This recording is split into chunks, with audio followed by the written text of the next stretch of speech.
அத்தியாயம் 139. மருத்துவர் லோகநாதன் தன்னிடம் நிச்சயம் எதையோ சொல்ல விரும்புகிறார் என்று சமரன் புரிந்து கொண்டான். அதனால் அவரை பேசும்படி தூண்டினான். தயக்கத்துடன் அவனை பார்த்த லோகநாதன், சமரா, 6 மாசத்துக்கு அப்புறம் பேரரசோட தலைநகர்ல மருத்துவர்களுக்கான போட்டி நடக்க போகுது.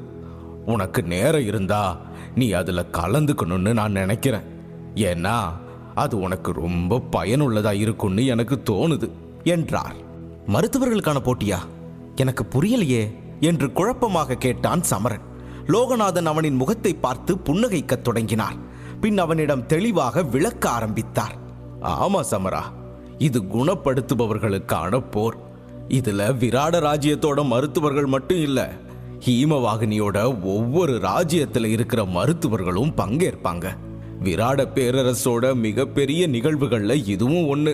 நீ அதுல கலந்துக்கலன்னா நிறைய நல்ல வாய்ப்பை இழக்க வேண்டியிருக்கும். அதனாலதான் சொல்றேன், நீ கலந்துக்கன்னு. ஒருவேளை உனக்கு நேரம் கிடைச்சு நீ இதுல கலந்துக்க விரும்புனா நம்ம சங்கத்து தலைவர் மருத்துவர் துரைய பார்க்கலாம், இல்ல என்ன கூட சந்திக்க வரலாம். ஏன்னா நாங்களும் அங்க தலைநகர்ல தான் தங்குவோம் என்றார். லோகநாதனின் அறிவுரையை கேட்ட சமரன் அமைதியாக சிரித்தபடி தலையாட்டினான். நீங்க இவ்வளவு சொன்னதுக்கு அப்புறம் எனக்கும் இந்த மருத்துவர் போட்டியை பார்க்கணும்னு ஆசை வந்துருச்சு. நானும் அங்க வந்து நிச்சயம் கலந்துக்கிறேன் என்றான் சமரன். அவனது சம்மதத்தை கேட்ட லோகநாதனின் முகத்தில் புன்னகை மலர்ந்தது. பிறகு போட்டியில் சமரன் கவனிக்க வேண்டிய சில முக்கிய விஷயங்களை பற்றி சமரனிடம் விளக்கி கூறினார் லோகநாதன்.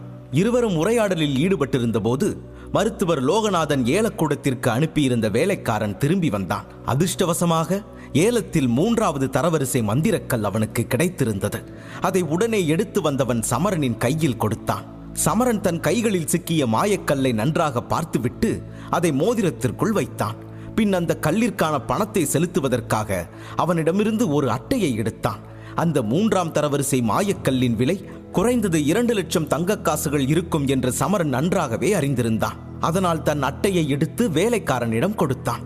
சமரன் கொடுத்த அட்டையை கையில் எடுத்துக்கொண்ட வேலைக்காரன் தலைகுனிந்து மருத்துவர் லோகநாதனை பார்த்தான். அவருடைய சமிக்ஞையை புரிந்து கொண்ட வேலைக்காரன் உடனே அட்டையை சமரனிடமே திருப்பி கொடுத்தான். இதை பார்த்த சமரன் உடனே லோகநாதனை பார்த்தான். ஆனால் லோகநாதன் தலையை அசைத்து மறுத்தார். தேவையில்லை சமரா, அந்த மந்திரக்கல் உனக்கு நம்ம சங்கம் தர்ற பரிசு. அதுக்கு நீ எந்த கட்டணமும் செலுத்த தேவையில்லை. அது மட்டும் இல்ல, இந்த தொகை நம்ம மருத்துவர் சங்கத்துக்கு கடல்ல இருக்கிற ஒரு துளி மாதிரி தான். நீ அதை நினைச்சு எந்த கவலையும் பட தேவையில்லை என்றார். விலைமதிப்பற்ற இந்த பரிசை பெற்றுக் கொண்டதில் சமரன் மிகுந்த மகிழ்ச்சி அடைந்தான். அவன் சிறு புன்னகையுடன் தலையசைத்து நன்றி சொன்னான். பிறகு லோகநாதனும் சமரனும் சிறிது நேரம் பேசினார்கள். அதன் பிறகு சமரன் அங்கிருந்து எழுந்து அனைவரிடமும் விடை பெற்றான். மேலும் அவன் இன்றே கருங்கல் நகரத்தை விட்டு வெளியேறி தனது பயணத்தில் முன்னேறுவதில் உறுதியாக இருந்தான். சமரனுக்கு விடை கொடுத்த மருத்துவர் லோகநாதன் சிரித்துக்கொண்டே அவன் காதருகில் வந்து மெல்லிய குரலில், சமரா, மருத்துவர்களுக்கான போட்டியில நான் உனக்காக காத்திருப்பேன். உன் திறமைய அந்த மேடையில் உள்ள எல்லாருக்கும் நீ காட்ட முடியும்னு நான் நம்புறேன் என்று சொன்னார். இதை கேட்ட சமரன் தன் 2 கைகளையும் கூப்பி லோகநாதனுக்கு நன்றி சொல்லிவிட்டு சிரித்துக்கொண்டே அங்கிருந்து கிளம்பினான். அதன் பிறகு அந்த நகரத்தில் நடந்து அங்கும் இங்கும் பார்த்து மக்களை விசாரித்தபடி விராட நாட்டின் பறவைகள் சேவையை அடைந்தான். அங்கு சென்ற அவன் ஒரு பெரிய பரந்த இடத்தில் சுமார் 10 மிகப்பெரிய பறவைகள் ஓய்வெடுத்துக் கொண்டிருப்பதை கண்டான். இந்த பெரிய பறவைகள் தடிமனான இறகுகளின் பறவைகள் என்று அழைக்கப்பட்டது. மேலும் இவை மாய விலங்குகள் இல்லை, ஆனால் இவை தோற்றத்தில் மிகவும் பெரியதாக இருக்கும் அடக்கமான பறவைகள். இந்த பறவையின் சிறப்பு என்னவென்றால் இது மிகவும் குளிர்ச்சியான அமைதியான பறவை. எனவே மனிதர்கள் இதை எளிதாக பயிற்றுவிக்க முடியும். மேலும் இந்த பறவைகள் அவற்றின் சிறிய எண்ணிக்கையால் மிகவும் சிறப்பு வாய்ந்தவை. ஆனால் அவை மந்திர விலங்குகளுடன் ஒப்பிடும்போது மிகவும் பலவீனமாக கருதப்பட்டன. அவற்றின் வேகம் மாய விலங்குகளை விட மிகவும் குறைவாக இருந்தது. ஆனால் இந்த பறவைகளால் தொடர்ந்து 4 அல்லது 5 நாட்களுக்கு வசதியாக பறக்க முடியும். அது மட்டுமில்லாமல் இந்த பறவைகள் தங்களுடன் நிறைய பொருட்களையும் கொண்டு செல்ல முடியும். மேலும் பேரரசில் போர் சூழல் ஏற்படும் போதெல்லாம் இந்த பறவைகள் பறக்க விடப்பட்டு வீரர்களுக்கு உதவுவதற்காக அழைத்துச் செல்லப்பட்டன. பின் போர் முடிந்தவுடன் தான் இந்த பறவைகள் திரும்பி வரும். இந்த காரணத்தினாலேயே பல பறவைகளுக்கு ஆபத்தான போரில் இருந்த அனுபவங்கள் கூட உண்டு. சமரன் பறவைகளின் அருகில் வந்ததும் தலையை உயர்த்தி பார்த்தான்.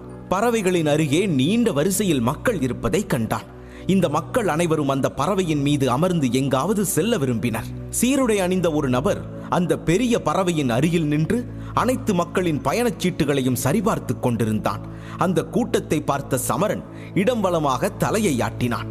பின் வழியில் ஒருவனை நிறுத்தி பறவையில் ஏற பயணச்சீட்டு எங்கே கிடைக்கும் என்று கேட்டான். அந்த மனிதன் அந்த பெரிய இடத்தின் ஒரு மூலையை நோக்கி கை காட்டினான். சமரன் அவனுக்கு நன்றி சொல்லிவிட்டு அந்த இடத்தை நோக்கி நடக்க ஆரம்பித்தான். சமரன் அந்த மனிதன் சொன்ன இடத்தை அடைந்ததும் அங்கிருந்த பெரிய பயணச்சீட்டு விற்கும் இடத்தை பார்த்தான். அதன் வெளியேயும் கூட்டம் அதிகமாக இருந்தது. அதனால் பயணச்சீட்டு வாங்க மக்கள் நீண்ட வரிசையில் நின்றனர். அந்த நீண்ட வரிசையை பார்த்த சமரன் வரிசையில் நின்று தன் முறைக்காக காத்திருப்பதை தவிர பயணச்சீட்டை வாங்க வேறு வழியில்லை என்று புரிந்து கொண்டு வரிசையில் நின்றான். அவன் நீண்ட நேரமாக வரிசையில் நின்று கொண்டிருந்தான். அங்கு தொடர்ச்சியாக கேட்ட பறவைகளின் கீச் சத்தம் அவனுக்கு லேசான தலைவலியை உண்டாக்க தன் தலையை தடவ ஆரம்பித்தான். அப்போது அவனுக்கு இசையருவியின் ஞாபகம் வந்தது. இசையருவி எப்பொழுதும் தன் செல்ல கழுகின் சத்தம் கேட்டு எப்படி உணர்கிறாள் என்று யோசிக்க ஆரம்பித்தான். ஒருவேளை நானும் எனக்குன்னு சொந்த கழுகு வச்சிருந்தேன்னா இவ்வளவு நீள வரிசையில நின்று காத்திருக்க வேண்டியதில்லை. நான் ஒரு சத்தம் கொடுத்தா போதும், அது ஓடி வந்துடும். ஹீமவாகினி முழுக்க என்னால சுதந்திரமா சுத்த முடியும். ஆனா என்ன பண்றது, என்கிட்ட ஒரு பறவை இல்லையே. இனி நானும் ஒரு செல்ல பறவையை வளர்க்கணும் என்று தனக்குள் சொல்லிக்கொண்ட சமரன் சிந்தனையில் ஆழ்ந்திருந்தான். திடீரென அவன் எதிரே ஒரு பெண்ணின் குரல் கேட்டது. கேளுங்க, நீங்க எங்க போகணும்னு சொல்றீங்களா என்று சத்தமாக ஒலித்தது அந்த குரல். குரலில் சுயநினைவுக்கு திரும்பிய சமரன் கண்களை முன்பக்கம் திருப்பிய போது அவனுக்கு எதிரே நின்றிருந்த அனைவரும் பயணச்சீட்டை எடுத்துக்கொண்டு சென்றதையும் தனக்கு முன்புறம் அழகான சீருடை அணிந்த பெண் அமர்ந்திருப்பதையும் கண்டான். அவள் முகத்தில் கேள்வி இருந்தது. ஒரு போலி சிரிப்புடன் அவளை பார்த்தவன், நான் ராஜ்யத்தோட கிழக்கு பகுதிக்கு போக விரும்புறேன், அதாவது புலிபாலைவனத்துக்கு பக்கத்தில் இருக்கிற ஒரு நகரத்துக்கு என்றான். இதை கேட்ட அந்த பெண் சமரனின் காதில் விழாதவாறு தனக்குள் ஏதோ முணுமுணுத்துக் கொண்டாள். பின் ஒரு பயணச்சீட்டை எடுத்து சமரனிடம் கொடுத்தாள். அந்த பெண் முணுமுணுத்ததை ஆராய மனமில்லாத சமரன் அந்த சீட்டை கவனமாக பார்த்தான். அந்த சீட்டு ஏதோ மந்திர விலங்கின் இறகால் ஆனது என்பதை உணர்ந்தான். சமரன் தன் முன்னால் நின்றபடியே சீட்டை பார்த்து கொண்டிருப்பதை பார்த்ததும் எதிரில் அமர்ந்திருந்த பெண் சமரனை மேலும் கீழுமாக ஆராயத் தொடங்கினாள். அவள் கண்கள் சமரனின் மார்பில் இருந்த பதக்கத்தில் விழ அவளது வாய் திறந்தது.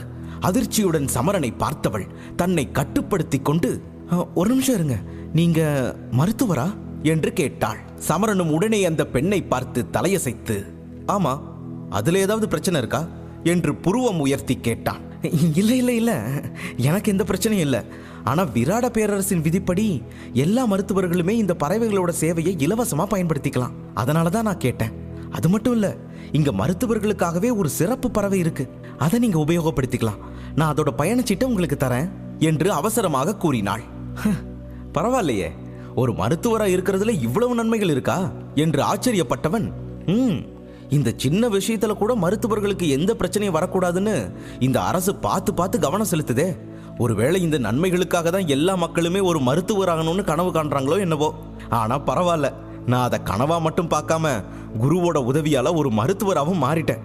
அதுக்கு நான் குருவுக்கு தான் நன்றி சொல்லணும் என்று நினைத்து கொண்டான். அவன் மனதில் உள்ளதை புரிந்து கொண்ட வர்ணமித்திரர், எனக்கு நன்றி சொன்னது போதும் சமரா, போய் வேலையை பாரு என்று கேலி செய்தார்.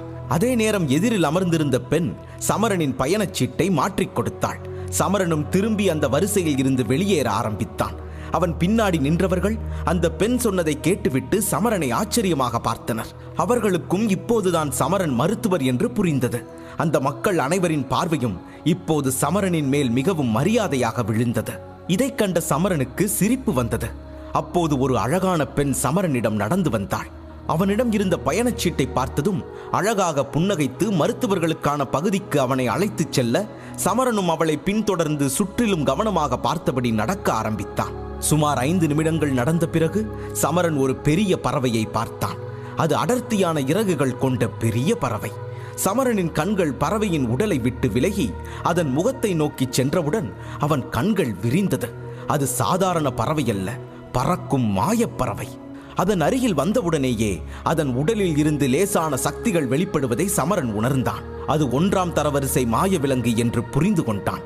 அந்த மாயாஜால மிருகத்தின் முதுகில் விசேஷமான மரத்தினால் கட்டப்பட்ட ஒரு சிறிய வீடு இருப்பதை சமரன் கண்டான். அந்த சிறப்பான மரம் மிகவும் வலுவாக இருந்தது.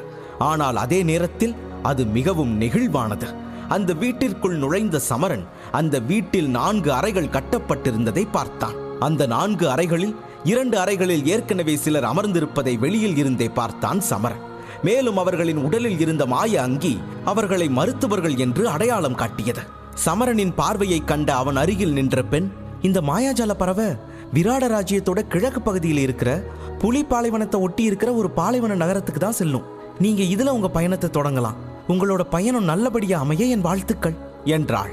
சமரன் புன்னகையுடன் தலையை அட்டி எஞ்சியிருந்த காலியறை ஒன்றின் உள்ளே சென்றான். சமரனின் கண்கள் அந்த அறையை பார்த்தவுடனே இதற்கு முன் இவ்வளவு அழகான அறையை பார்த்ததே இல்லை என்பது போல் ஆச்சரியத்தில் விரிந்தன. அந்த அறையில் எல்லா விதமான பொருட்களும் வைக்கப்பட்டிருந்தன. அதை பார்த்து சிரித்த சமரன் அங்கிருந்த பஞ்சு நாற்காலியில் அமர்ந்தான். அந்த அறையில் சிறிது நேரம் அமர்ந்திருந்த சமரன் பறவை மெதுவாக இறக்கைகளை அசைக்கத் தொடங்கியதை உணர்ந்தான். உடனே அதன் உடலில் இருந்து அதிக ஆற்றல் தோன்றியது. அந்த சக்திகளை பார்த்த சமரன் இந்த மந்திர விலங்கு வாயு மூல சக்தி கொண்டது என்றும் உணர்ந்தான். பறவை மெல்ல வானத்தில் பறக்கத் தொடங்கியதும் அதன் ஓட்டுநர் அந்த பறவையின் கடிவாளத்தை கிழக்கு நோக்கி இழுத்தார். அதில் சத்தமாக கத்திய பறவை விராட ராஜ்யத்தின் கிழக்கு பகுதியை நோக்கி சென்றது.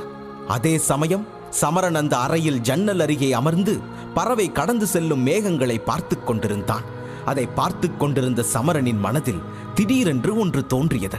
குருவே, இந்த தருணம் எவ்வளவு அற்புதமா இருக்குன்னு கவனிங்க. இதை பார்க்கும் போதே மேகக்கடலை கடந்து நான் இலக்க நோக்கி போற மாதிரி எனக்கு தோணுது. இதை வெறும் மந்திர பறவைன்னு நாம் அழைக்க கூடாது, இத விமானம்னு தான் சொல்லணும் என்றான். விமானமா? விமானம்னு ஒண்ணு கிடையாது சமரா என்று குறுக்கிட்டது வருணமித்திரரின் குரல். அப்படி ஒரு வார்த்தை இல்லதான், ஆனா வேற ஏதாவது உலகத்தில் அப்படி இருக்கலாம்ல. நாம ஏன் இந்த பறவையை விமானம்னு குறிப்பிடக்கூடாது என்று கேட்டான். குறிப்பிடலாம்.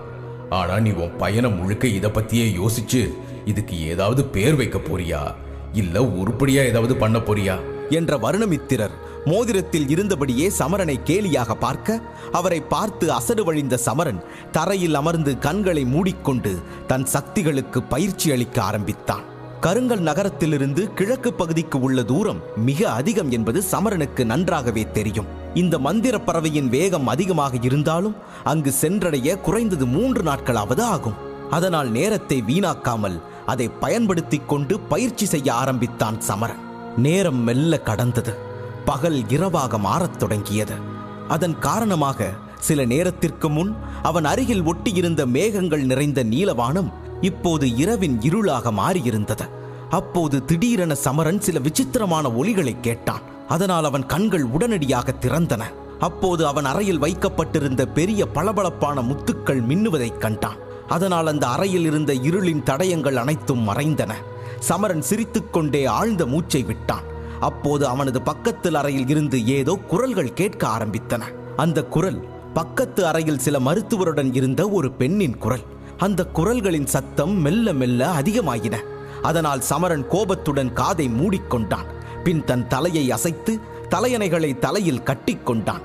அவனது 2 காதுகளும் தலையணையால் மூடப்பட்ட பிறகே அடுத்த அறையில் இருந்து வந்த சத்தம் எதுவும் அவனுக்கு கேட்கவில்லை. இதனால் நிம்மதி அடைந்து சமரன் மீண்டும் தன் கண்களை மூடிக்கொண்டு தனது சக்திகளுக்கு பயிற்சி அளிக்க ஆரம்பித்தான். ஆனால் அப்போது திடீரென பறவையை இயக்கும் நபரின் குரல் அவனது அறையில் எதிரொலிக்க தொடங்கியது. பயணிகளுக்கு அன்பான வணக்கம். பயணிகள் அனைவருக்கும் முக்கியமான அறிவிப்பு. அடுத்த சில நிமிடங்களுக்கு நாம் பறவைகளின் கூட்டத்தை கடக்கப் போகிறோம் என்பதை அனைத்து பயணிகளுக்கும் தெரிவித்துக் கொள்கிறோம்.